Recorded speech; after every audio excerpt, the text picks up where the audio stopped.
King of Kings, you're the Lord of Lords, you're the Prince of Peace. You're Emmanuel, supernatural, Savior of the world. I will sing your praise.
சத்துருக்கள் எவ்வளவு பெருகி இருக்கிறார்கள்.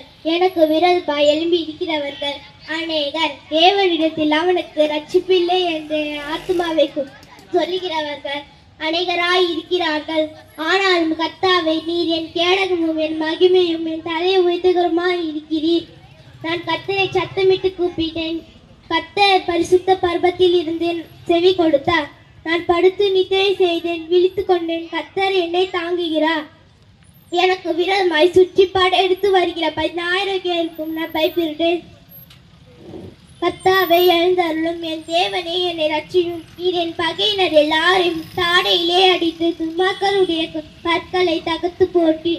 ரட்சிப்பு கர்த்தருடையது. தேவனுடைய ஆசீர்வாதம் உம்முடைய ஜனத்தின் மேல் இருப்பதாக. ஜாதிகள் கொந்தளித்த ஜனங்கள் விருதா காரியங்களை சிந்திப்பானேன். கர்த்தருக்கு விரோதமாகவும் அவர் அபிஷேகம் பண்ணினவர்களுக்கு விரோதமாகவும் பூமியின் ராஜாக்கள் எழுமென்று அதிகாரிகள் ஏதுமாய் ஆலோசனை பண்ணி அவர்கள் கட்டுக்களை அறுத்து அவர்கள் கயிறுகளை நம்மை விட்டு எரிந்து போடுவோம் என்றார்கள். சங்கீதம் 2 அதிகாரம் 1-3.